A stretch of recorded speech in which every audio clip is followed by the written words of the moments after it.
Hi guys, this is Erica Weston with Fox Sports Midwest, and you're listening to my favorite St. Louis Blues hockey podcast, Let's Go Blues Radio.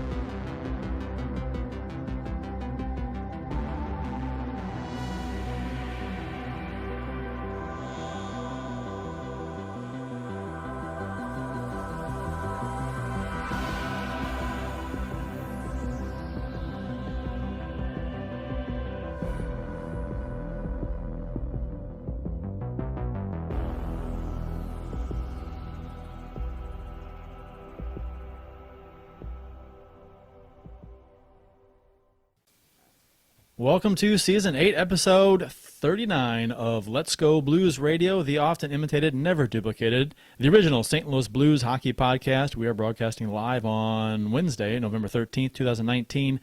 This is franchise episode number 225 all-time. Your hosts tonight are yours truly, Kurt Price and Jeff Ponder and Bill Day, and for your listening pleasure, we'll be with you for the next little while talking Stanley Cup champion St. Louis Blues hockey. To interact with us on social media, you can follow the show on Twitter. That's at LGB Radio. My handle is at Kurt Price. Bill's is at Billy Blue Note, and Jeff's is at JPonder94. You can follow us on Instagram, like us on Facebook, and you can also check out our YouTube channel. And our website is letsgoblues.com, where you can listen or watch past episodes, browse the discussion forum, as well as get some cool t-shirts, mugs, and stickers. For those of you watching the live show right now on YouTube, feel free to comment in the live chat below. If you're listening on the podcast later on, maybe consider checking out the live YouTube show in the future on our YouTube channel. Gentlemen, how are you this evening? Bill, Jeff? Very guys? well. Good? Yeah? I'm enjoying the new intro, sir. Good work. I mean, you know, it's we've been doing this for a while, so we're getting better and better all the time. Well, that's the way I see it. That intro is banging. That's nothing like a shout out from the Miss Erica Weston from Fox Sports Midwest. That's who does an excellent job. She does. So thank you, Erica. She really does. She does a fantastic job. Let's see. What do we got here on the agenda for today? How far away are we from the Stanley Ponder tournament, Jeff? We are. We are 10 days away, folks. That is November 23rd, and that again for those who have not been listening to the show and you know are like, oh, shame on you. What was he talking about? Yeah, right. It is an excellent night, an excellent evening, I guess. I don't know if you guys are going to be able to make it out at all, but it's filled with bad hockey. A bunch of guys that, just playing for charity. Got a couple good goalies this year. You guys know Lynn McNew and Frank Hart. You know both those guys, right? I do. We do. Yeah, both Illinois guys. So you said a couple of good goalies. Lynn and who? Oh, sorry, Frank. Oh, my. I love you, Frank.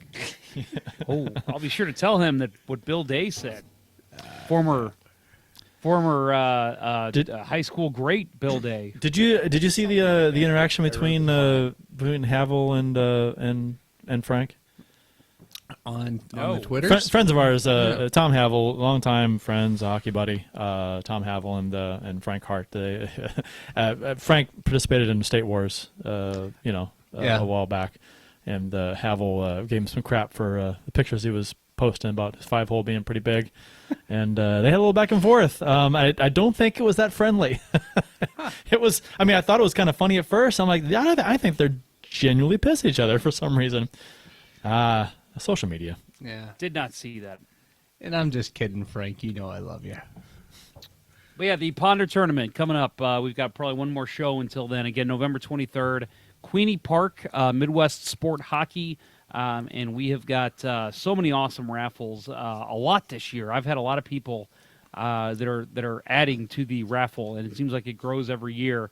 The big ticket item, I guess, that maybe Blues fans care about is the Jordan Binnington Stanley Cup champs jersey that is in there, as well as the Henrik Lundqvist Team Sweden jersey. And there's also, I'm going to grab the camera here, there's also a T-shirt from the team that I am wearing right now, a jersey of. The whale. Those of you in the YouTubes, you can see the whale. This is my new Hartford Whalers jersey, and I'll show you the sleeve number here. Of course, I knew it. I knew it. Yep, Knew it as of course. soon as you showed the logo. Yep, that fine. So I now have a jersey from every single team Chris Pronger has played for, except that the Arizona come- Coyotes. Did that come with the DUI paperwork from his time there in Hartford? I did not, unfortunately. I'm still working That'd- on getting a framed copy of that. That'd be. Is that? I'm sure it's out there somewhere. It's got to be. He could download it, frame that thing. That'd be kind of cool, actually. Have him sign it. Oh, that'd be a douche thing That'd to be do. a total dick move. Oh Yeah. my god! Hey, get the fuck out of here. But no, hope to see all you out there November 23rd. It's a great event. It all benefits Be the Match, which I know Blues fans are familiar with, as well as the Leukemia and Lymphoma Society. Beer, food, anything you get there is going towards the charity. So just coming in and spending money on one beer helps us out. So if anybody wants to come out, it's going to be a good time all day, 2 o'clock to about 11 o'clock at night. I will make it out there if I can. I do have my kids that weekend, so we'll see how that works out. But if I'm available and able to, Bring the kids. I will. It's a Well, family event. Zoe's And I been and I pretty will. successful in the raffle. She has. she not? She has. She has won a number of things there. So that's reason enough to go. Actually, Yeah, I won a Tarasenko jersey a couple years ago, so yeah, it's not rigged. she won a basket of meat, and and a painting, and a couple other things. So yeah, she raked it in. I won Cardinal tickets, I think, last year, and everybody was like, "Oh, this is rigged," and I'm like, on top of all the money I've already given, I dropped like another $100 into the baskets for the raffles. So I'm like, it's not rigged. Trust me, I had to spend my hard-earned money for that. Lockley ruined it. In YouTube Lachlan chat, ruined it, Lachlan I ruined it. believe. Sorry. Said, are you guys? First, he says, "What's up, Kurt, Bill, and Jeff?" Said, "What's up? What's up? Are you guys gonna go to? Jesus. Are you guys gonna go to the All-Star Game Fan Fest, which was just announced today? I think it was announced yesterday. And you can actually sign up for. No, I'm sorry. The Fan Fest was announced today. Their new Blues fan participation thing. The Lunatics thing. Yeah, that was yesterday. Yeah. They announced that. I have not even looked into the dates and the stuff about it yet. So I think it's This brings up an important debate topic here, guys. Is it Blunatic or Blunatic? Lunatic. It's got to be Lunatic. Lunatic? It's got to be. It's got to You be. think so? Okay. Because it's a play on the word lunatic. Yeah, but I would think it's you also say- partially play on the word fanatic. Yeah, no, I'm pretty sure they meant to go with the lunatic I would think reference. lunatic. Yeah, I think so too.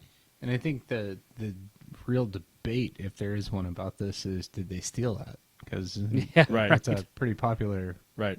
Blues Twitter fellow, Yeah. Lunatic Chris. But I don't know. I mean, Blues social media has not cared about.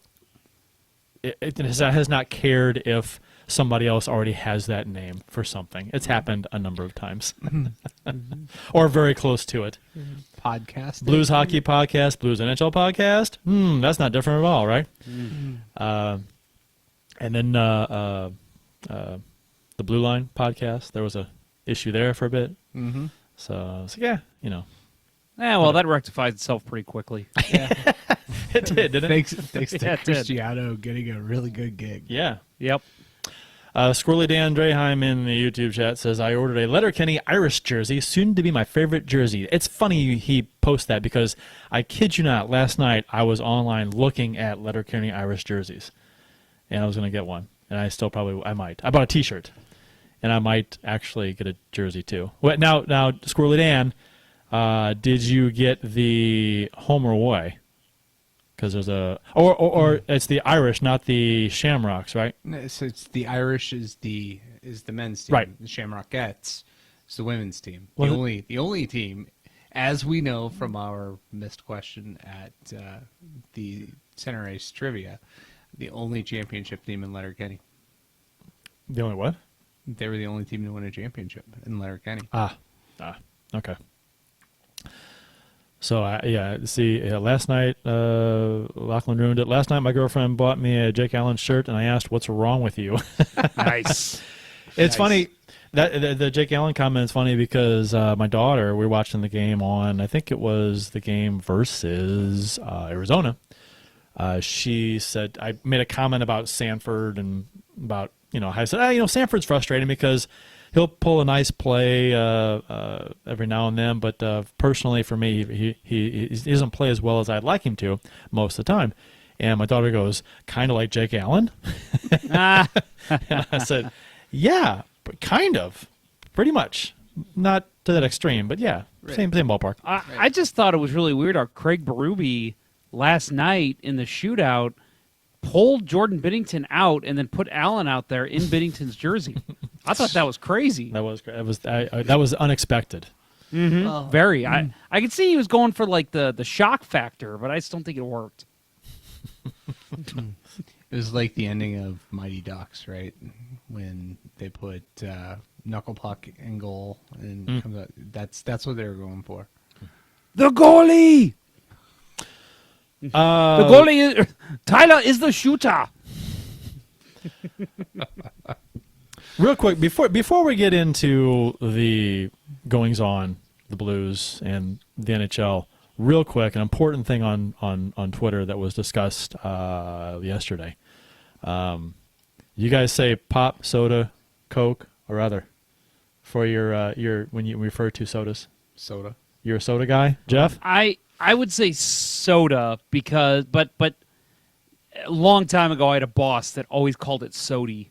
He'd say, "Give me a sody." It's a St. Louis thing. And so I kind of, unfortunately, I can't break the habit. I call them sodies now. I say soda, but my grandma said sody, and because of that, I will call it sody occasionally, just if I'm goofing around or being stupid.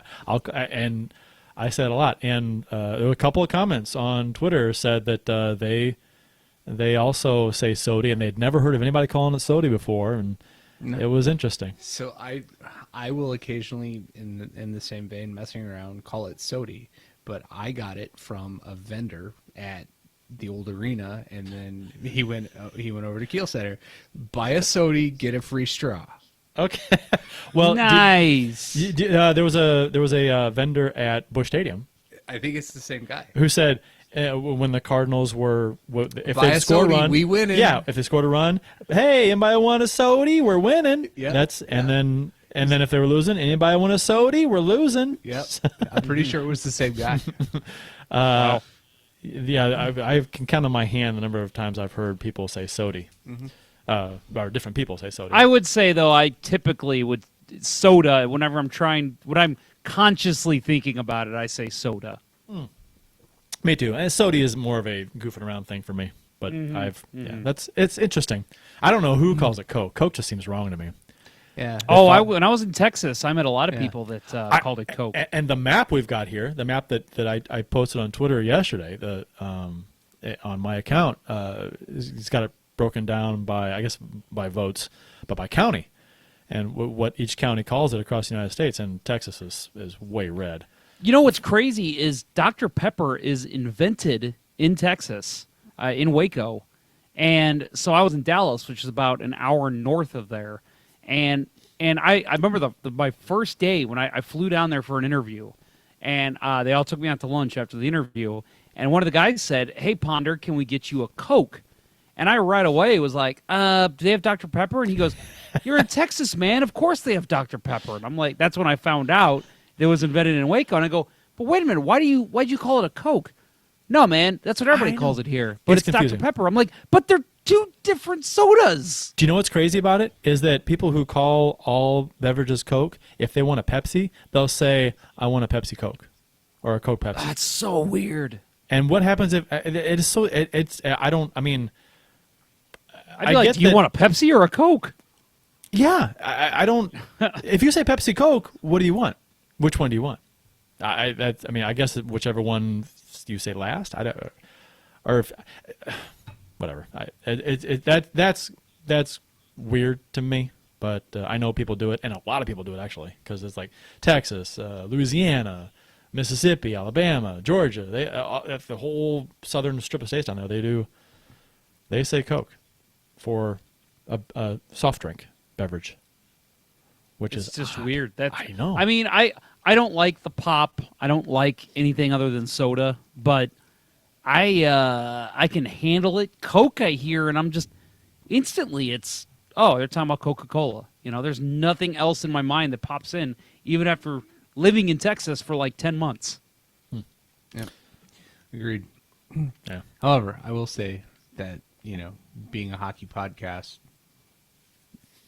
I think we're obliged to say, give me a grape or an orange, but none of that stinking root beer. Slamming some Sammys, too. With it. All right. Speaking of beverages, the official beers of episode 225. Bill. Wait a minute. That First, was can I ask? wait, There's no. an One more other. thing. One more thing. There's an other. What is other in that soda list? I could be soda pop. Could be sody. Could be. I guess. I mean, people do say soda pop. And it's sporadic, too. Yeah. Well, Like it's just the other category is just all over the place. half of Illinois and Metro East Illinois, half of Missouri and half of Missouri and Metro East Illinois, pretty much say soda. It's like an island in the middle of the country, and Yeah. the other people that say soda is the West Coast, mainly California, and Northeast Coast, and the dick tip of Florida. Jesus. Well put. I don't know how to say. Florida is America's penis. I mean, we know all of that. What's the Spanish word for soft drink? I wonder if that has anything to do with why it's the very southern tip of Florida. It is L soft drink. That is the southern. Okay. I was just about to really laud you for that wonderful, wonderful segue. I know, right? It was perfect. And then Ponder had to more bring up, thing. what about the other? Squirrely Dan Dreheim says, Fuck you I ain't guys. paying no 50 cents for no Coke. Nice reference. I like that. How about a liter of cola? I'm an RC guy So, myself. so RC the Coca-Cola? RC so Coca-Cola. correct me if I'm wrong, but I'm looking it up in Google Translate, and soft drink in Spanish translates to English as soda. So I Really? wonder if that has anything to do with the southern tip of that state that we're talking about. But wouldn't Mexico be like all over, soda? I mean, it's not. I don't. Not know. Mexico, Texas. Texas would be like, they're not. There's like not a single county in Texas that's soda. I don't know what to tell you there, Kurt. Yeah. Anyway, speaking of beverages, Take two. the official beers of episode 225. Bill has brought in a tasty beverage. Yeah, from the Cellar collection. As I tweeted out, I was inspired today, so I'm a follower, big fan of the Dog Rates Twitter account, and today they put up a picture of a dog who has a tail growing out of his face. Forehead. saw between that. the eyes. Right. Yeah, Yeah. between the eyes. And it's just an amazing thing. And they named the It's up- dog Narwhal. It's up for adoption, right? It's Or was. I think it was. At this point, I'm sure there are a billion Oh, people yeah, lined I- up just yeah. because of the Twitter account. Sure. But it was a Missouri rescue organization that was that was putting it up for adoption. So it was found wandering in the streets with an older dog, but because of the tail growing out of its face, they named him Narwhal. It was found wandering the streets, an older dog. They rescued it from the sex trade. I was going to say, I think they found him actually eating spaghetti and then having one strand of spaghetti on each end, and then they met in the middle. Yours is much more kid-friendly than mine was. Yes, yes it is. Anyway. And then they ripped him apart. They took him to the pound, and the older dog got upset. I don't know. I'm trying to think of the rest of what happened in that movie in Lady and Tramp, and I'm drawing a blank. Anyway. It just got real dark. It just got weird there for a second. I was going for the inspirational story. And Too bad. now we're talking I'll crush about that for you. Pounds and shit. I just don't like it. Anyway, so my beer tonight is Narwhal, and I've had this one sitting in the cellar collection for quite a while. It's 2013 vintage. It's actually pretty damn good. It's still got some brown laciness to it, and yeah. Is that all you got left? You got more in the bottle. That's all I got left. Yeah, you're going we've through been drinking here for a little while. You're getting already. after it. Yeah. Pitter patter. Pitter patter. What about you? Me. I've got a repeat. Finishing off the Boxo pumpkin. box of pumpkin from O'Fallon Brewery. It's a s'mores variety. S'mores pumpkin beer from O'Fallon Brewery. So I enjoy this. It's not as good as their pumpkin, but it's fine. It's much better than salted caramel, which we can both agree, Bill, that it was ass. Yes. It was too much of I agree as too well. many different things. Too much going on. Ass Yeah. is a harsh word. It was shit. It's better than Bud Light, but that's not high praise. I wouldn't even say it's better than Bud Light. I was going to give the stuff away. Well, Yeah, maybe it is. I don't know. I actually gave some to my cousin last night, and he loved it. He said it was great. The salted caramel. Wow. Yeah, so some people maybe do love it. It's just not for me or To each us, their own. apparently. What do you got tonight, Jeff? Tonight, I have a wonderful German beer.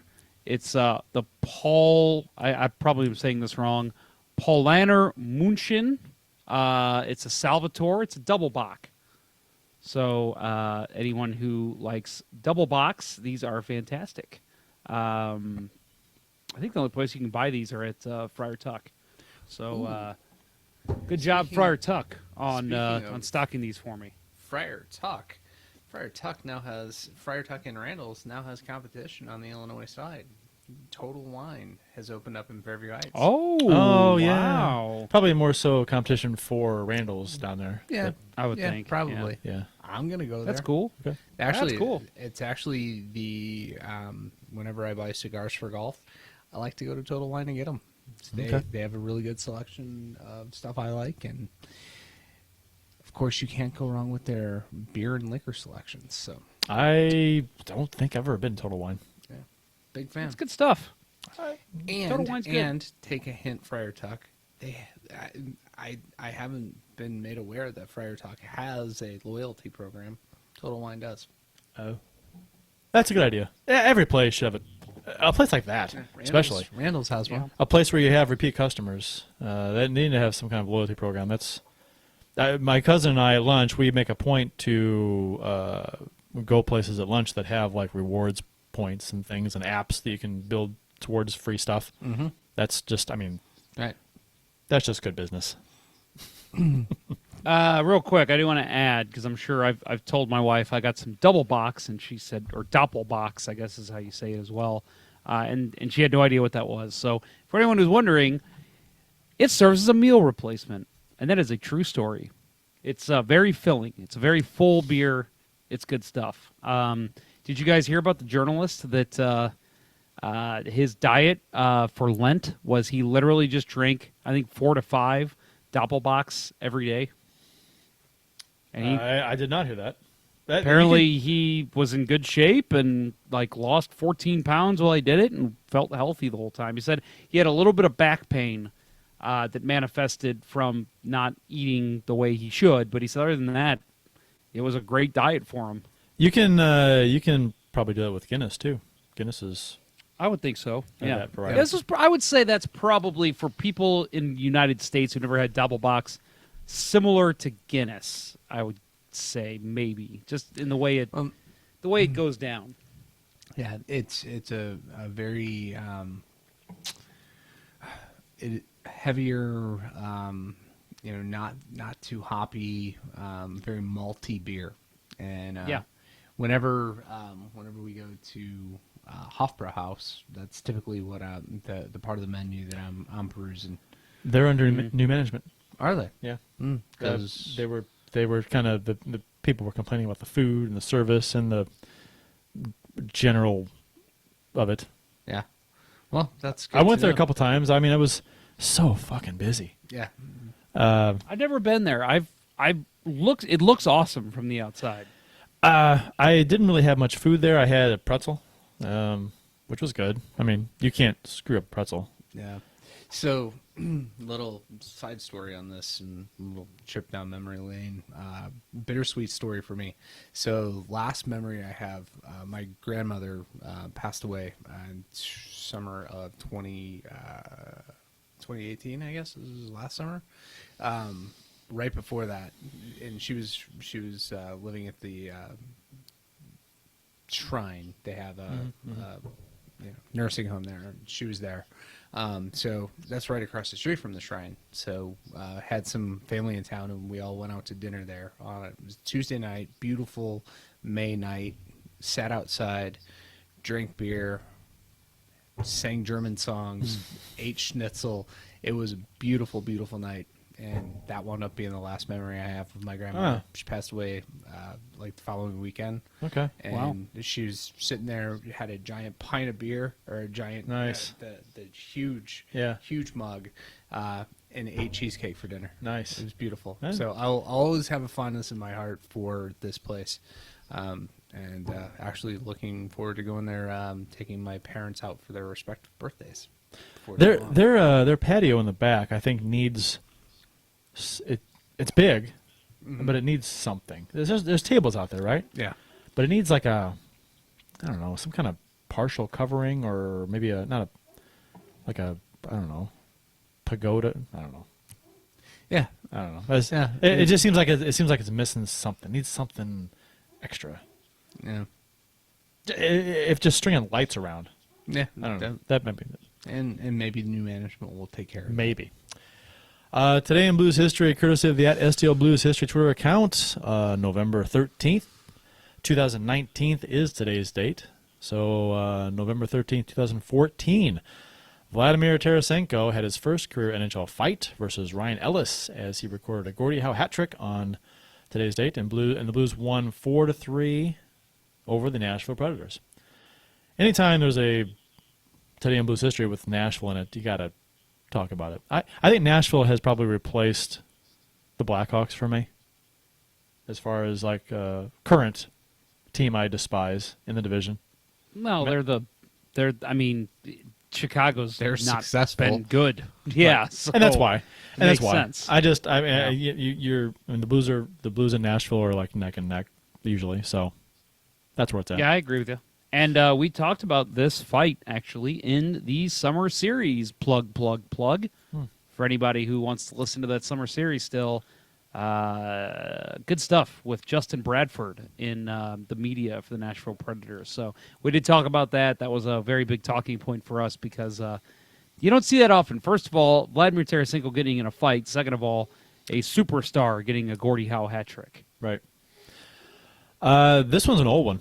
November 13th, 1934. You're like, what? Today's date in Blues history, 1934. Ralph Scotty Bowman of the St. Louis Eagles scored the first penalty shot goal in NHL history versus the Montreal Maroons.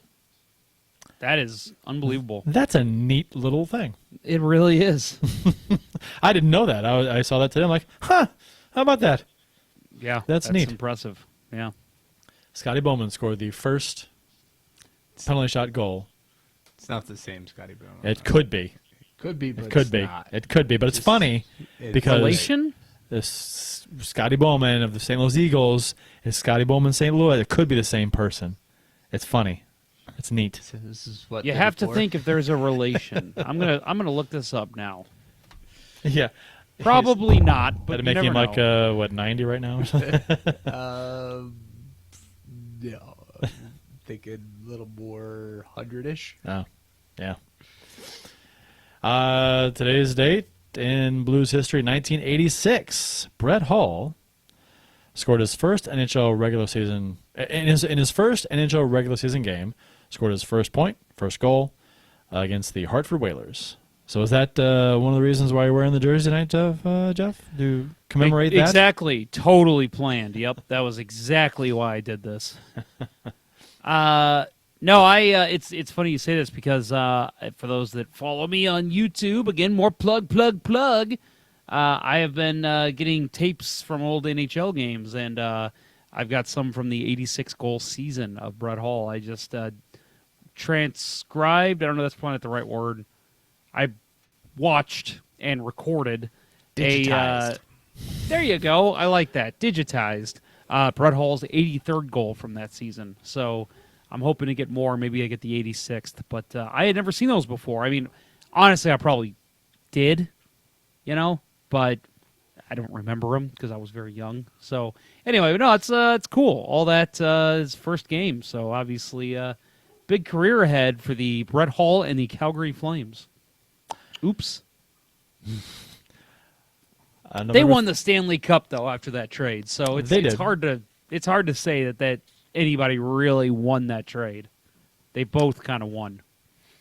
November 13th, 2007, the Dallas Stars fired Doug Armstrong as GM and named Brett Hull co-GM. Who was the other co at the time? Co-GM with who? The Dallas Stars? Yeah. It's Doug Armstrong. No. They fired Doug Armstrong. they fired Doug. Okay. I misread that. So they fired Doug Armstrong, and then him and Hull co-GM'd? Did they? No. That They- doesn't It sound couldn't have right. been. So They said they sound fired right. Doug Armstrong as GM and named Brett Hull co-GM. I don't know about that. Maybe they fired. I didn't. Was Hull? I thought they fired Gainey and Armstrong and Hull.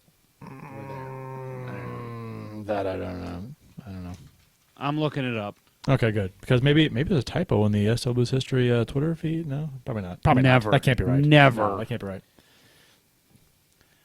Don't you dare suggest that. So you looking it up, Jeff? Les Jackson and Brett Hull were That's right. co-GMs. That's right. So then the tweet was correct. Yep. The immortal. And don't Jackson. forget, Brett Hull's big move for the Dallas Stars was bringing in one Sean Avery. That went over very well. Yeah, sure. I think that's the biggest reason he did not last long. Yeah, Hull is not really a GM type. I'm not sure what the point of that was. That was a weird thing. Terrible. You assign a guy as a co-GM to get experience to possibly take over as a GM one day, or to get experience to be a GM somewhere else. And I've never Co-GM is a terrible idea. Bring in an assistant GM and a GM. Co-GM, you're going to have two people on the phone talking trade? I mean, that doesn't make sense. I don't know. Whatever. A couple of non-Blues related things. Don Cherry. You guys watched Don Cherry? No, Bill has watched a fair amount of Don Cherry. Yes, Bill, I've watched Jeff? Don Cherry. Okay. So Don Cherry was fired by Sportsnet on Remembrance Day, of all days. He wasn't a veteran. That doesn't matter. No, but it's he holds that day special to him. So that's he hosted Coach's Corner in between periods. Those who don't know, Don Cherry hosted Coach's Corner in between periods on Hockey Night in Canada every Saturday.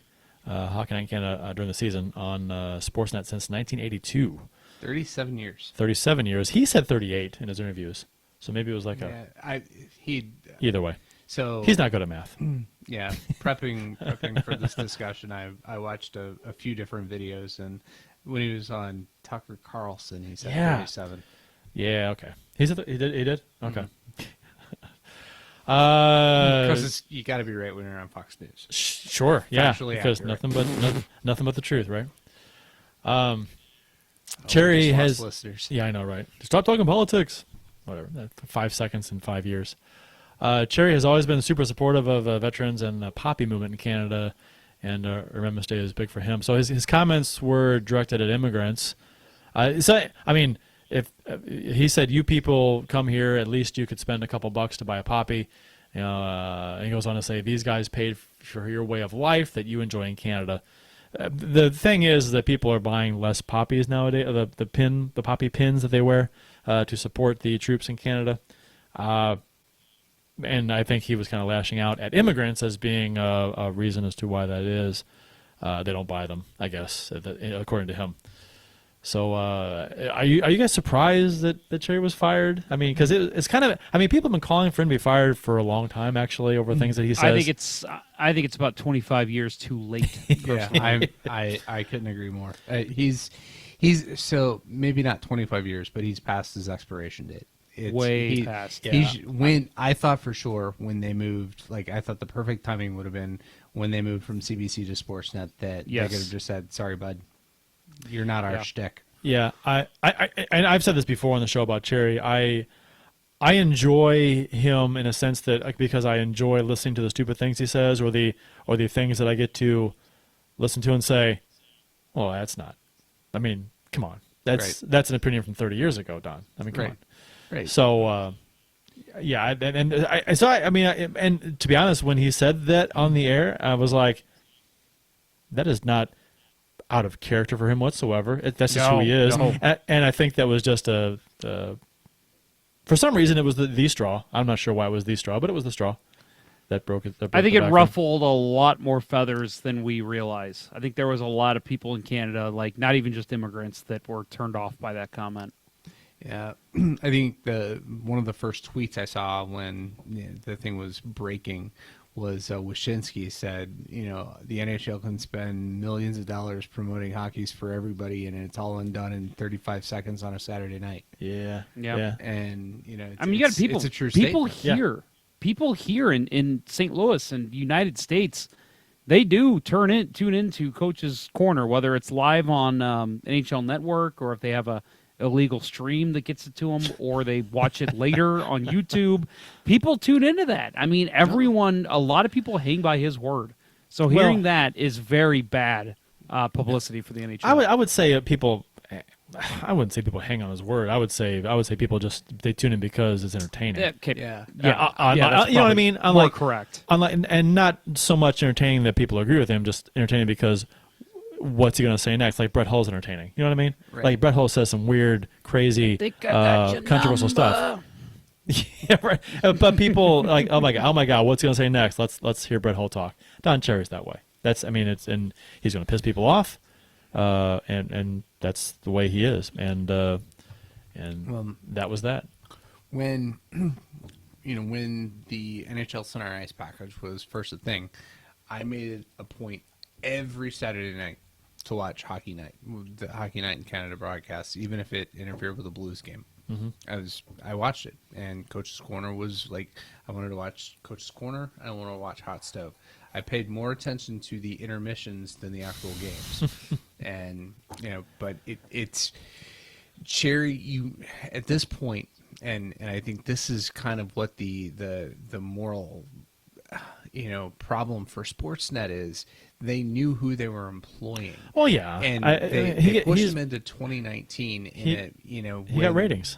He got ratings, but he also was always controversial. Sure. I mean, you go back to him making comments about Ted Nolan and First Nation shit.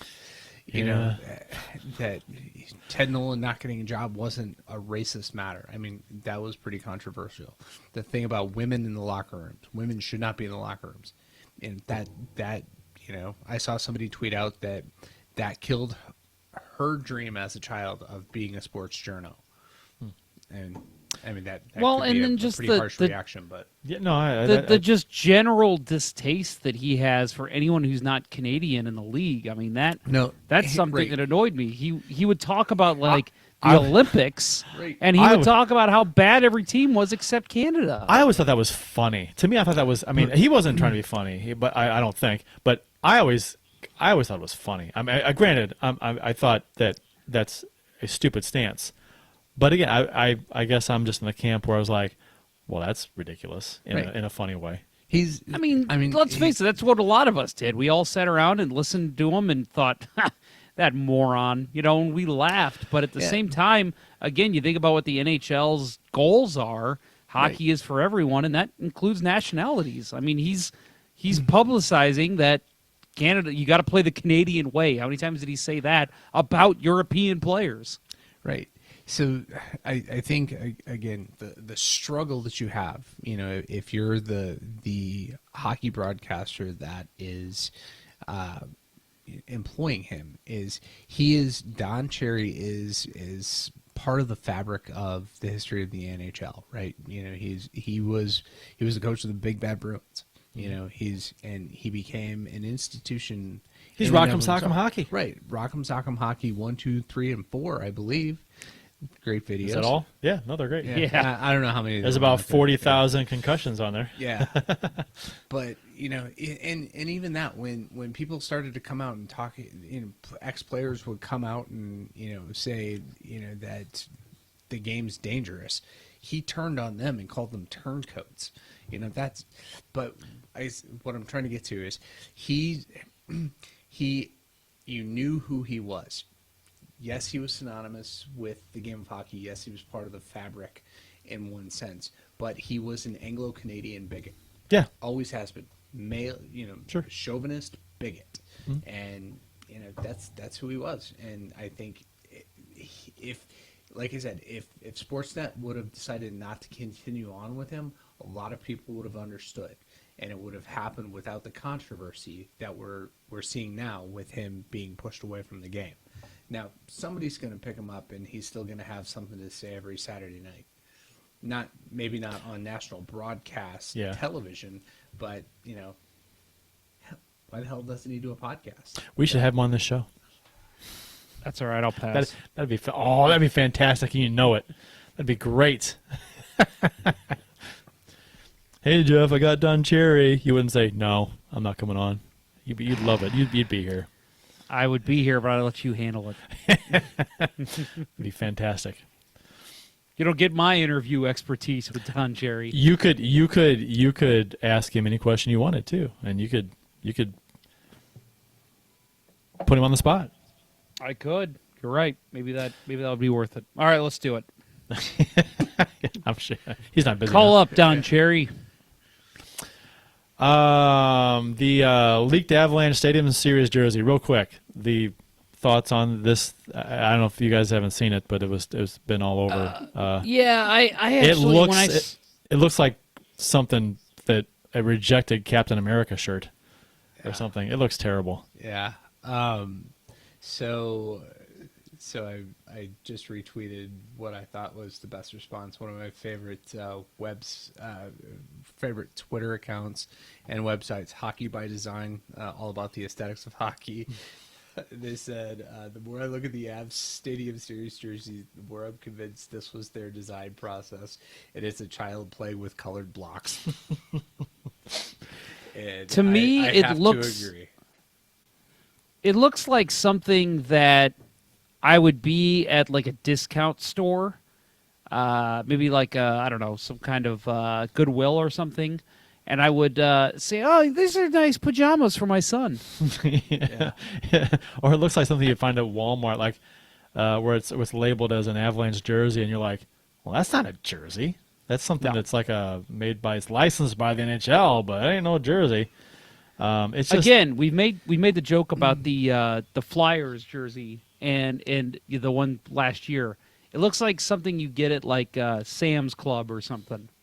yeah. Right, and maybe that's the point, because I don't know. I don't know what you guys thought. They say it's supposed to be look to the future. Like the Winter Classic is supposed to be like a tribute to heritage, and the Stadium Series is supposed to be kind of like a futuristic Right, look. and that's what. But they've been doing that for a couple of years. Right? Yeah, You but I know, don't- the Sharks and the Kings. And But shitty design is shitty design, and this is a shitty design. I can't agree with you more.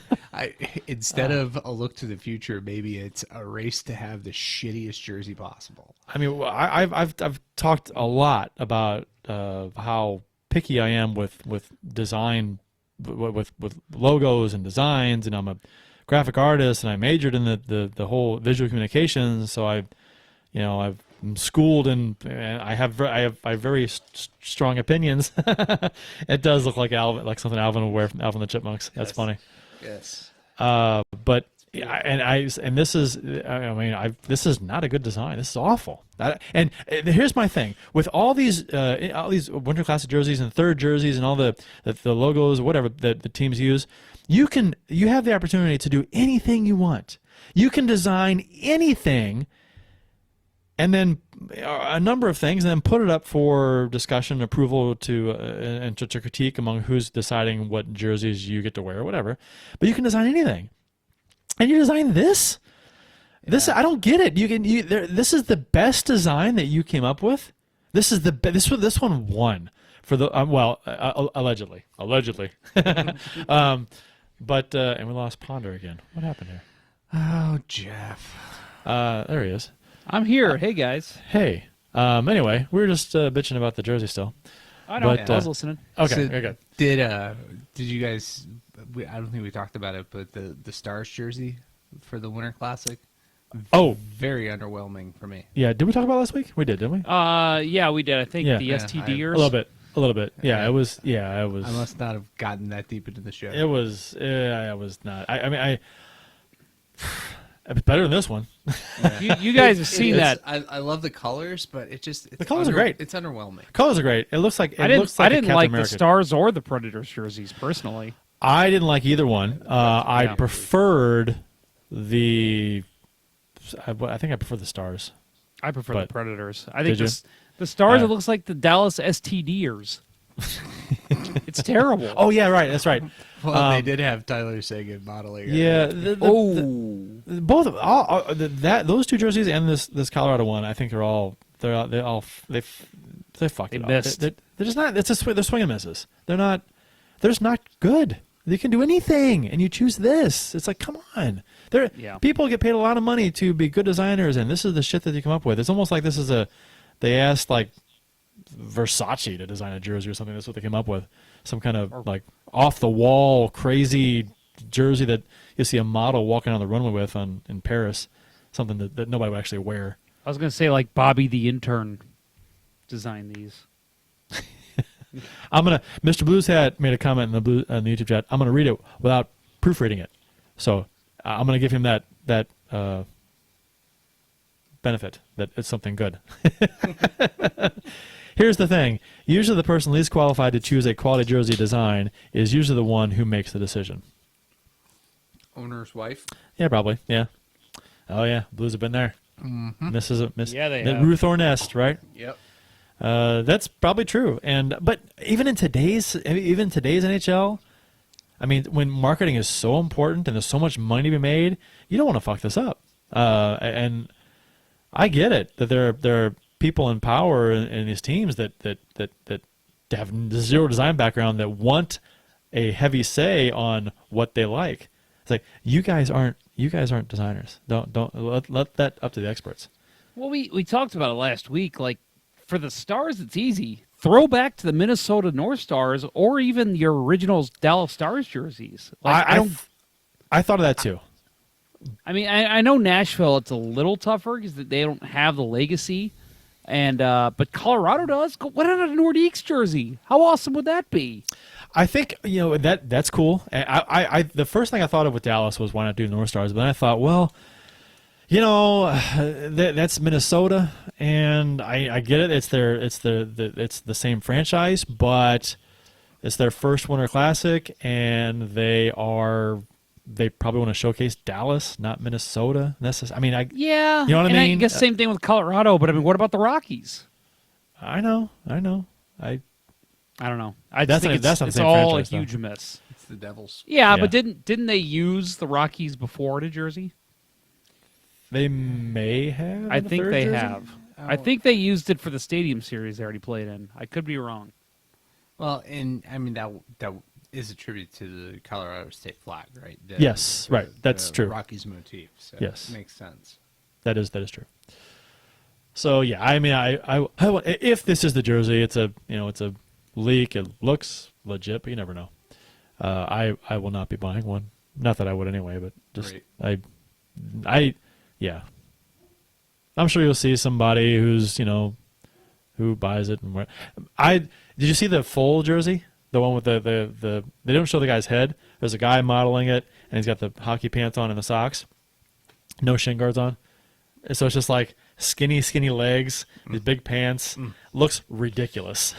And it's in somebody's office. It's not like they couldn't get a player to model it for. well, it's not really a professional shot. It's a leaked photo. You could see like a hockey gloves on the floor in the background. It's not really. It wasn't really a professional deal. It was supposed to, but yeah, they didn't. I guess they didn't have shin guards on hand. Mr. Blues Hat says the South Stars, Southside Stars. Yeah. Dallas South Stars. Yeah, that didn't work for me. Too much alliteration with the S. Okay, finally, Blues talk. Troy Brouwer and Jamie McGinn signed one-day personal tryouts with the Blues. 1 week, isn't it? 1 week. What did I say? Oh, not one day. I'm You said sorry. 1 day. I meant 10 days. It's 10 days. 10 You days. sign in Yeah. 1 day. I know. I You said sign in 1 day to retire with the team. it's a typo. It's supposed to be 10. It's 1. Okay, get off my back. 10, everybody. 10. There's no room for error in podcasting. This is a well-oiled machine. Damn it. It can last up to 10 days, so they're both practicing with the Blues and trying to make this team. If the Blues want either to play for the team, they have to sign him to a regular contract after the tryout is over. Thoughts on this, guys? I mean, I was surprised by this. What do you guys think? It's a PTO. I think honestly, I'm probably against the norm of thinking with this, but anyone who's available, if you want to give them a professional tryout, do it. It's not costing you any money. It's not costing you roster space. If you want to see what these guys have left in the tank, Troy Brouwer, yeah, we know that he's probably not the guy he was when he was here last, but I've heard Jamie McGinn might still have some game left, so bring them in, see what they can do, and if they can gel into the system during practice, and they're worth a 1 year, $700,000 contract, okay, see what these guys can do. But we'll see if anything comes of it. And part of it's that these guys are trying to get on anywhere. So the fact that they were brought in for PTOs, I think will speak to the rest of the league. Hey, if we have an injury, maybe we should look at one of these guys too. Yeah, it's a total head scratcher to me. Steen goes down. You trade Fabry. We talked about that. That it seemed like you trade Fabry, and Steen gets injured in the same game. Obviously it seemed like the trade for Fabry was decided upon before the Steen injury. Yeah. But you've got this. You have a pretty good group of eligible call-ups in San Antonio. Yeah. You go to lengths to talk about how Ryan O'Reilly was surprised to have the A on his jersey when Steen goes down with injury, and what is the message that these PTOs sends to the room? We need more veteran core players, or maybe not core, but we need more veteran players because O'Reilly's not maybe not cutting the mustard as far as leadership goes because Steen's going to be out for a while. I don't know. It's confusing to me. Armstrong said that he didn't want to have a lot of inexperience on the roster. So bringing up Kostin, Kyrou would be inexperience on the roster, and that was his. That was huh? What about Nathan Walker? And that he was in it. He said that when they asked him about the personal tryouts, right? Yeah, about Brouwer and McGinn. So I got to have the veteran, but then Kostin gets called up right today. So Again, head scratcher. So there's a couple. This whole series of events, the dominoes. I don't think that's a head scratcher. I think put it's a in hit. sequence. They're Put in not. They're sequence not. it Well, is. yeah, I get the sequence. I mean, I guess it's a weird timing, but they're not calling up Kostin because they only have 12 healthy forwards on the roster, and they got back-to-back coming up. So that's the reason he was called up, and they haven't signed either Brouwer or McGinn. They can't play them. And they won't for a while. I mean, if they, yeah. I think the whole. I think this is all. I wonder. Do you think he's regretting moving Fabry, or do you think he's fine with De La Rose in the lineup? I don't think it has anything to do with it personally.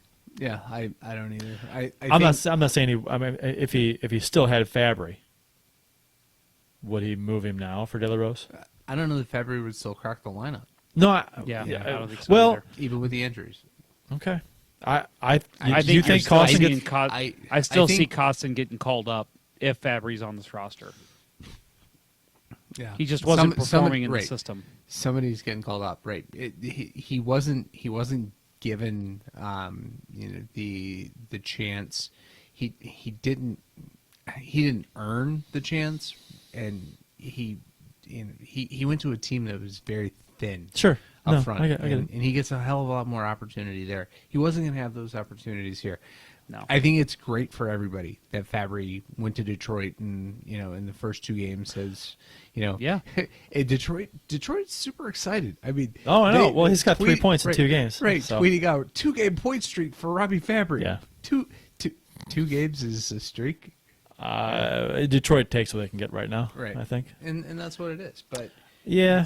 glad that he went there. But the whole thing is just the way this stuff has all gone down. It's just been head scratcher. I'm just hoping, and this is on a lesser scale. I think I'm just hoping that this doesn't, because a player gets moved because the coach doesn't like him, doesn't fit in the system, doesn't really work out with the group of guys the way he wants this team to play, and that seemed to be the case with Fabry. He just didn't gel with what Berube wanted to do. I think most people can agree with that. So, and I think back to when that happened with like Brian Sutter and Courtnall, Dirk Momesso were moved because Sutter wanted a stay-at-home defenseman. His guy was Garth Butcher, so he brings in Butcher, and we know how that worked out. That was not a good trade at all. So, this is a much lesser scale. It's not there are much better players involved in that trade. But my point is that I hope this isn't a situation where just Fabry's the better player in the deal and he got moved out just because Berube couldn't find a spot for him in this lineup in this system. Does that make sense? You know what I mean? Yeah. I wasn't against moving him, but I just wonder the logic behind him not fitting the system, and did Detroit get the better player? I think it's absolutely Detroit got the better player. Well, I know, mean, but yeah, okay. But he's not. The thing is even if they get the better player, he's not playing. So you might as well get somebody who can fit in and play. And either way, both guys, and I think this is part of it too, both guys are free agents at the end of the year. Robbie Fabry and RFA, and De La Rose is I thought he was UFA. I thought they were on the exact same deal, and I thought they were both. I RFAs, could be wrong on that then. I was going to say if he is a UFA, which it looks like Kurt's looking it up. And that's fine. They want to let him go at the end of the year. They just wanted to be he's- out from under anything they'd be paying that position. Yeah, but even that, $900,000 for Robbie Fabry, who's got. I still think, if. I think he was a victim of circumstance here. His injuries really screwed his opportunity, and then we win the cup. The expectations are higher than ever. They're not gonna roll him out in a top 6 position, which is where he needs to be to succeed. Fabry's an RFA, and Yeah, I knew that. De La Rose is an RFA as well. Yeah. Huh, I was wrong. So Well, either way, I think the Blues, I feel like they think they got a guy now, because we talked about this last week. Fabry's not filling in on your third and fourth line. He's not effective there. They wanted a guy who can be effective there, and I think Delarose fits that mold a little bit. We've only seen him for 2 games. I think he's been okay in that role. They could probably use an upgrade there, but again, in that role, I don't think Robbie Fabry's an upgrade because he doesn't play well unless he's with other skill guys. And in the third line, you're not playing with super skilled guys. I said what I had to say about it. I'm not. I still not. I don't. You and I'm. It's fine. You guys disagree. I'm not as okay with the trade as a lot of people are. I think. I wanted Robbie Fabry to succeed here. The Robbie Fabry from the San Jose series in 2016 he was a special player. Yeah, and he got fucked by having that 5% injury. Yeah, or the 5% recurring injury. I mean that it's unfortunately the way that everything worked out here with us. Like I said, winning the cup, he's not going to get top 6 minutes with the group that we have now, and that's where he needs to be successful. You know what though? To be honest, Sanford got top 6 minutes last night. So I'm just saying. Right. Right now with the injuries. Right. There's definitely coach bias in there. Exactly. And would he be playing? Been called up and been dressed? Probably not, because it doesn't seem like he was getting that opportunity. Did he have the talent level to play there with the injuries? I think so. So, I mean, and that's what kind of like just rubs me the wrong way a little bit. I feel like he was given a pretty decent chance at the start of this year, more so than he was given all of last year. And I just didn't see a lot in him. And maybe it was just the line he was on. But as much as people like to hate it on Sanford, I don't think Sanford's looked in the wrong place on that line. He just obviously not my favorite choice to be there, but I think Fabry looked lost with the set of players he was put on the line with, and they need somebody who can fit in on that role, and I just don't think he was it for this team. We talked about Kostin being called up. He was drafted 31st overall in the 2017 draft with a pick they acquired by trading Ryan Reeves to Pittsburgh. What a terrible trade. The Blues need that toughness. That was such a great draft. Yeah, it was. Get rid of Laterra and getting Kostin too. My God. Kostin's 20 years old. And Sundqvist, yeah.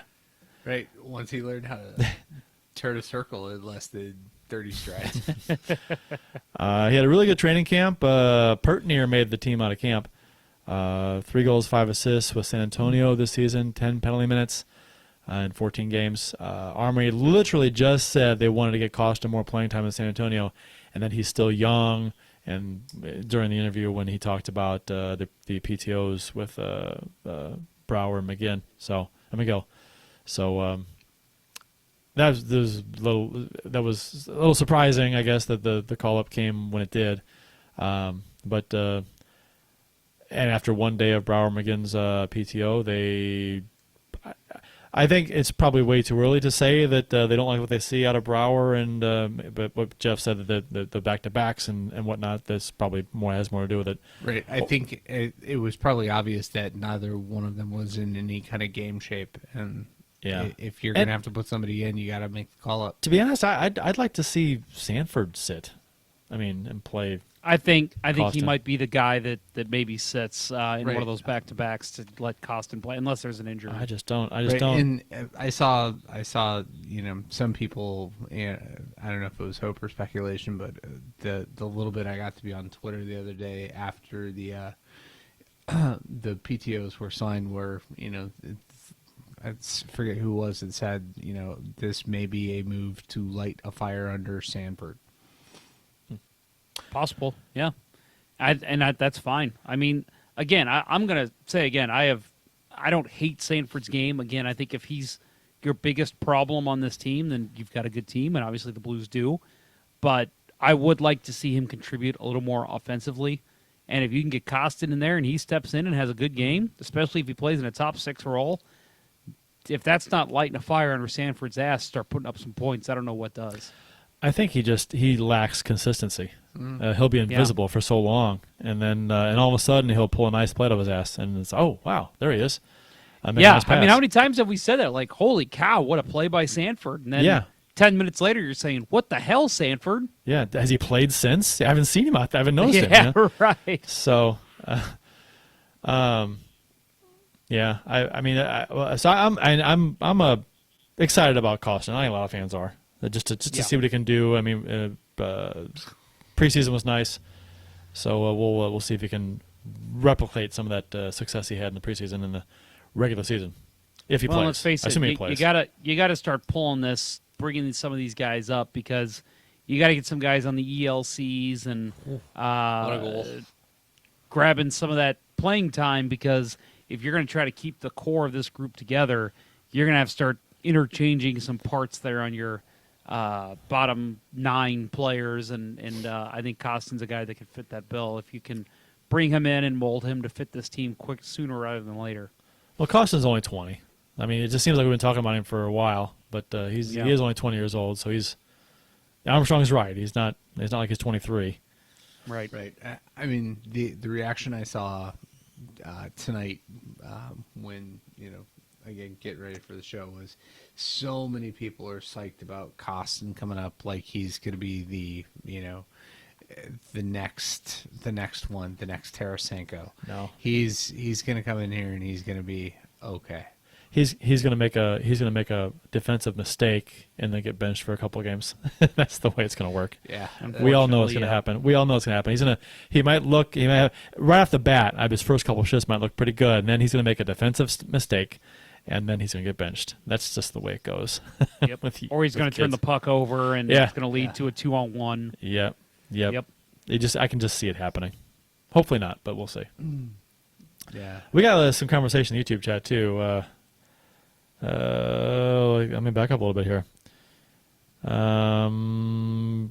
Professional tryouts. Keith Price, my brother's in the chat, who just had a baby yesterday. Congratulations, congrats, Keith. To him and his wife, Christy, yes. Human baby?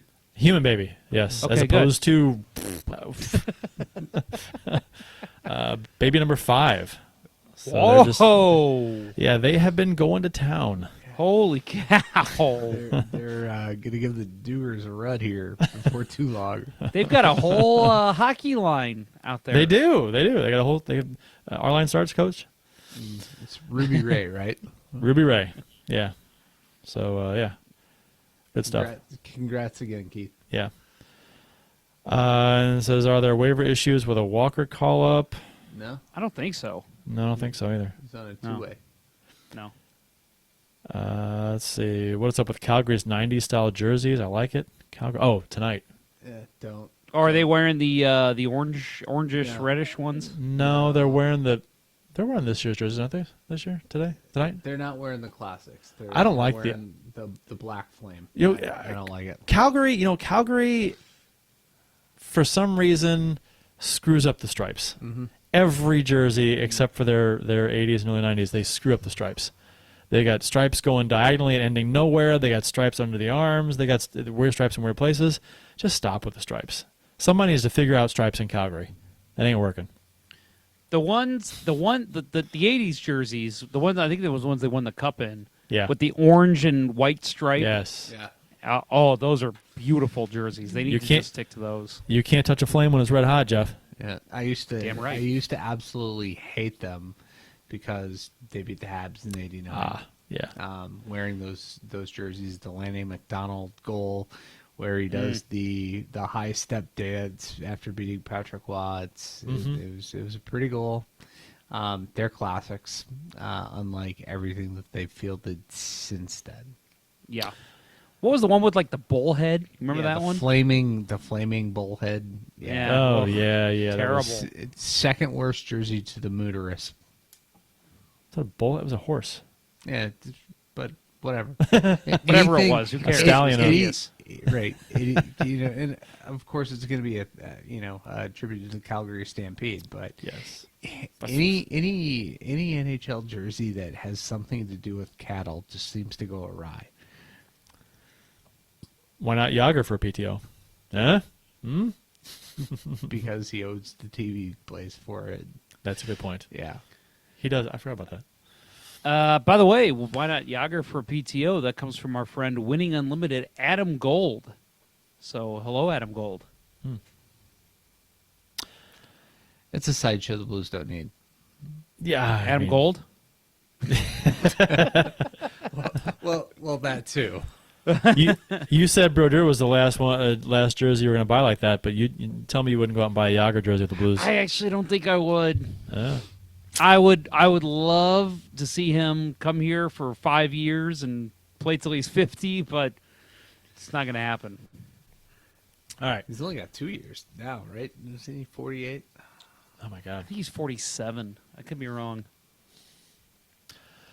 We had an overtime win versus Calgary on Saturday. Bennington was net The for Blues the Blues. played in overtime? They did. So Riddick was in net for Calgary. Barbashev and O'Reilly scored for the Blues in the first and second periods to put the Blues up 2-0. After a couple shots towards the net, Barbashev swoops in from behind the net, grabs the loose puck, and puts it in the open side. Pretty nice goal. And then That fourth line, man, they were really coming hard in that first period. The forecheck was on. They really made Calgary kind of shaking their boots behind the net when they had the puck. So Calgary. When they are on meat on the burner, right? When they are on their forecheck game, they are the best fourth line in hockey. I don't care what anyone says, and that's the reason why you keep seeing them start games because Berube trusts them. right, and I really think McEachern penciling in for the left wing on the fourth line is just brilliant. I mean, Yeah. the guy gets in every time on the forecheck. And, his skate work, getting in behind the net, getting in position to throw a good check, it's a thing of beauty. I love watching it. Have I mentioned lately that I love the play of Mackenzie McEachern? You have. And I am with you. He's been nice to watch. He's a pleasant surprise. He is. Sorry, real quick. The second goal, is that what you're getting ready to talk about? Yes. Okay, go ahead, sir.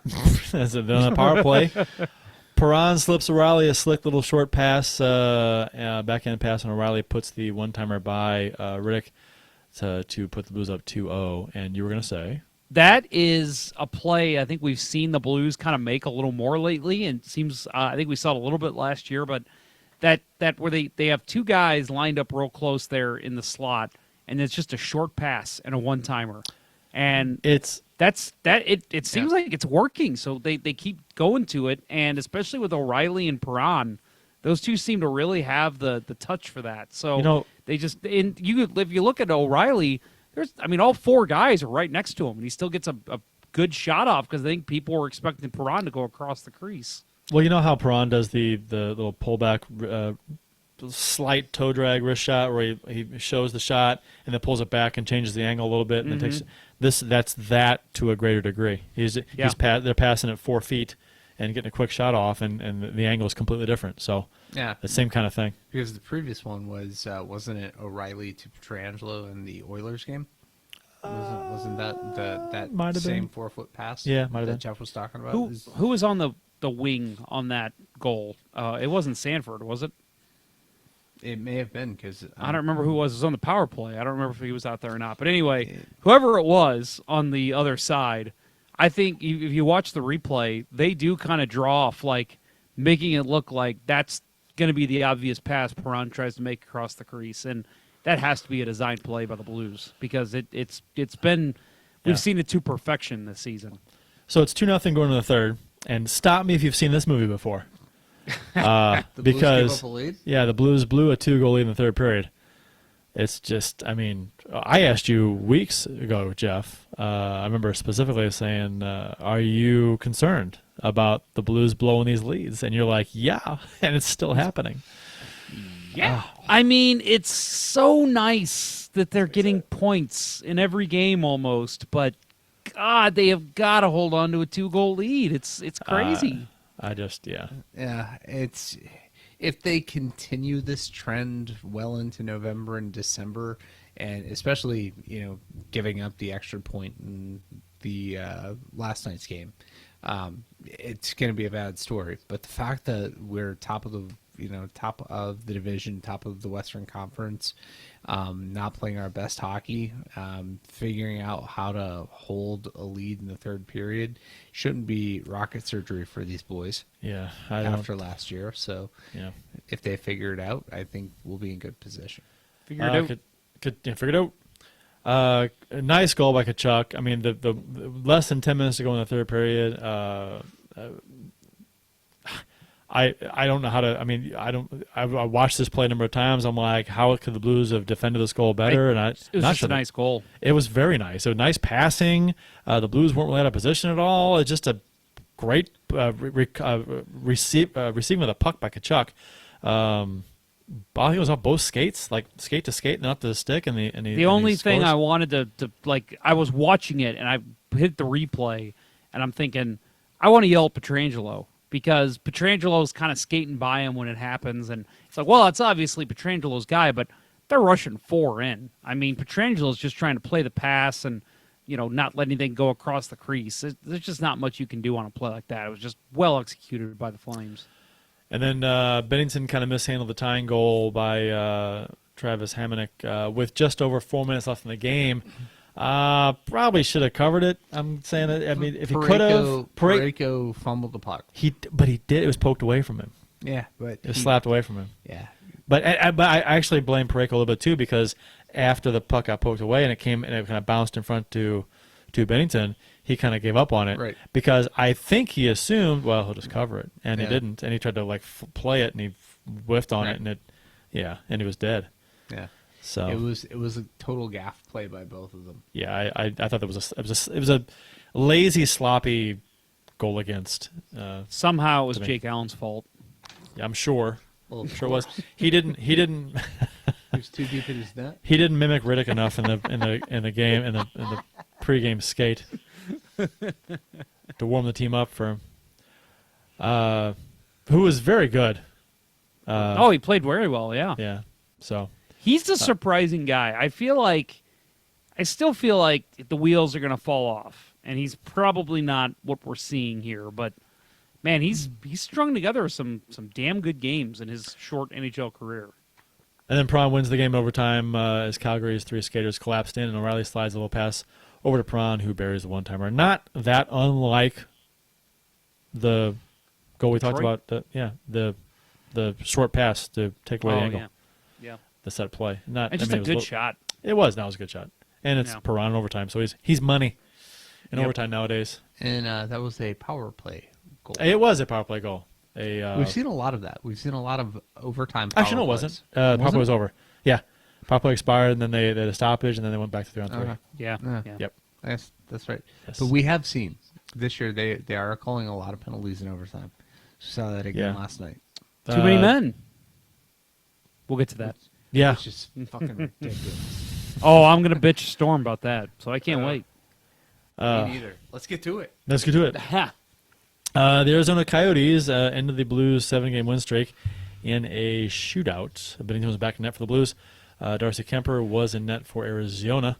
Who ridiculously, for no reason, plays well against the Blues. He was very good. He always plays well against the Blues. He was the reason they won this game. He was. Yeah. The 8-game point streak for the Blues, though, is intact. So there's that. Yeah, going into this, I just had a feeling that the Blues weren't going to win. I mean, Phoenix is at the end of a long road trip, and they just had this huge emotional victory in the shootout in Washington. Yeah, had a feeling that this game was in for similar circumstances. He made talking about Kemper. He made a ridiculous save on O'Reilly. I think it was the second period. He had like a partial break, and he came in, and I just put it right in his glove. I mean, he didn't even move his glove. Yeah, that was a Bennington-like save because he had the glove positioned. Yeah. And that's what I noticed a lot about Kemper last night. His glove is was always high. I mean even the one save he didn't catch, his glove was way up high. Otherwise it's going in the net. Is Sean Burke still the goalie coach there? That's a good question. I'm going to look it up because I feel like Kemper has played. I never thought he was that great in Minnesota. I feel like in Arizona, he's really kind of picked his game up. Well, and isn't that where Devin Dubnyk reclaimed his Yeah. career? Was playing under Sean Burke? Yeah, I think it is Sean Burke that's still there, but I'm looking. This is one of those games that the Blues should have won, deserved to win. But And if Jaden Schwartz could convert and not shoot into his own skate. yeah, Lord. well, yeah, that was that was a difficult pass, but still, yeah, he's a professional hockey player. Kemper stopped 31 of 33, made a number of good saves, a number of great saves too. Kept the Coyotes in the game and allowed them tied up late in the third period, and then went in a shootout, outscoring the Blues 2-0 in the shootout. The Blues were also the victim of a controversial no icing call, which I thought was a good call. I liked it. They were making a big deal about it on the broadcast. Vince Dunn stopped skating. He stopped skating, right. and that's you're just asking for it. So I thought that was a good no call. And then there was the controversial penalty, which led to their second goal, which I didn't like the penalty. But yeah, I didn't either. That was on Dunn too, wasn't it? no, that was on Falk. Fall. tripping. That's right. Yeah, and It was a bad fucking call. I didn't like it. I thought didn't like it either. It was Weak. very weak. I mean, it's at that point in the game, late third period, you call that? I mean, it was just terrible, very weak. It had been a weak call early in the game. Speaking of penalty calls, I want to ask you guys' opinion because now we've actually seen the new rule change of reviewing the 4-minute double minor. Yeah. So who was it that had the call reversed for Arizona? Well, Sundqvist was the one that was hit. Right. And he always gets it. That should have lost a tooth but didn't because those things are resilient. Well, Yeah, right. Yeah. When he got hit, I'm like, oh, come on, knock him out. Dental work. Dental plan. But I think he got it more in the nose or the bridge. Yeah. Like oh God. So That is so a they nasty so tender so for those spot. that didn't see it, I don't remember who it was, but somebody on Arizona was trying to clear the puck or get the puck, and on the follow through hit Sundqvist in the face, and because he was bleeding, there was a 4-minute penalty called, and boom, taken away because they reviewed it and said it was on the follow through. Yep. So now that we've seen this review in place, what do you guys think? I mean, they That got was the the right. right. Think that's the right call? You think that's yeah. Yeah. You Yeah, like I'm- like the rule change? Yeah. They got it right. Yeah, I mean- I'm all for using replay to get calls right. Yeah, and it didn't take very long. Right. It was pretty. That's interesting because that kind of review, more times, the vast majority of the time, it should be pretty cut and dry if you shoot or Right. not. I mean, if it's a follow through on a shot, that's not a penalty, and this is obviously the case here. So, I mean, I was obviously disappointed that the 4 minutes came off the board, but I mean, they got it right. Yeah. And I agree with you. I think if it's something that like they're doing with the offsides, which still drives me crazy, there should be a time limit on that, as we've said on this show. Mm-hmm. If they're like spending 5 minutes trying to, let's cut this down at every angle. If you can review it and within 1 or 2 replays say, yeah, we need to reverse that, I'm fine with it. Yeah, I mean, you're not hurting the flow of the game by taking that penalty away and reviewing it in under 20 seconds. If you're spending 5 minutes on it, that's where I start having the issue on it. That's If you can't determine it, what happened after 3 or 4 replays, and you just go with the call on the ice. Good. I'm glad you guys agree. I mean, We we're don't have to fight. no, we're right thinking kind of guys. Schwartz scored first for the Blues with under 3 minutes to go in the first period. Schwartz did a good job of not cruising past the net and stopping in front, and he was there for Collecting the rebound. Yeah. It was a good greasy goal. Sure, and it's a goal that and he it's good to see Schwartz off to a much better start than last season, where he just could not buy a goal. Especially Right. with the Saved him a lot injuries for the the Blues have Winnipeg had. series. You need him stepping Yeah. up right Yeah. now, and it's good to see it. Yes, I agree. Good distributed scoring early Yes. on. I think that's one of the keys to why we are where we are right now. Swansea, Illinois native And my relative, Clayton Keller, scored his 4th of the season to tie it up 1-1. This play was allowed to continue before this goal happened on the questionable no icing call, which I think we agree that it was a good call. Yeah. So. Yeah. I mean, the one point I would make about how because it was Penger who was like, I don't know about that. Right, in just 2 weeks ago, I think it was the Vancouver game, he was the one advocating, and I agree with him on this point. There are too many icings in the NHL, so call them off. I'm all for calling fewer icings. Just do it. I am too. There's been a couple times where I've seen the goalie step out, and they still will call the icing, and it's like the goalie's going to play the puck. Like you wouldn't call that icing if you didn't have the hybrid rule. Right. So yeah, I'm with you. I'd like to see. I'm all for keeping the play going. This play, you really can't blame the icing on this. But I think the Blues broadcast team kind of said, well, the icing led to the skull. Nah, Perron's shitty-ass pass across to the backhander to the center of the ice, he was going to Petrangelo, and he missed him by 15 feet. Yeah. So, let's right on put it up the Clayton middle. stick. On that play, and we've probably said this kind of stuff on this show before, little kids watching, there's two things that these kids are told when they first start skating. You always keep your feet moving, which Vince Dunn didn't do, and then you don't put the puck in the middle. And that's exactly what Perron did. So just two completely lazy and stupid plays by the Blues that led to that goal. Tyson Nash, the color analyst for the Arizona Coyotes broadcast, and former Blues legend and shit disturber, who fought Brendan Shanahan at one time after Shanahan knocked out his teeth, called this play a pepperoni pizza by the Blues. What the fuck does that mean? They served it up to him. Like a pepperoni pizza? Served it up like a dish pizza. All right. So I never heard that phrase before, but that makes sense. Okay. He's a colorful color analyst. A pepperoni pizza. He's fun to listen to be honest. He does a great job. No, he has fun behind the mic, you can tell. Parayko got his first of the season to put the Blues back up on top 2-1 late in the second. Beautiful saucer pass from Sundqvist at center ice over the stick of Hinostroza, which I enjoy saying his last name, Hinostroza. It's fun to say. Vinny. That's fun to say. First and last name, Vinny Hinostroza. That's a fine hockey name. That actually sounds more like a name that you'd come across as a, Don't go Pat Foley on us. No. Go Pat Foley on us. Yeah, I was going to go Sopranos, but Yeah. like Vinny Two Fingers Hinostroza. Vinny Triple D Hinostroza? Yeah, that too. Wheel Snipe Sully.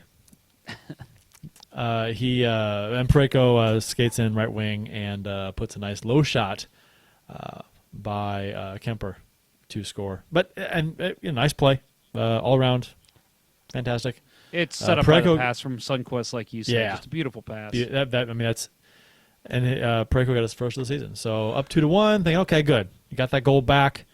But then Connor Garland scores in the power play late in the third period on a beautiful setup by Clayton Keller, this was a beautiful goal. This was another one where it was hard for me to find any blame for the Blues, other than the penalty call on Falk, which we can bitch about again if you want. But I thought just a beautiful power play goal by the Coyotes. I agree, but and again, like I said, I didn't like the penalty. I thought it was weak as 10-ply, Bill. Super soft, bro. Super soft 10-ply penalty there.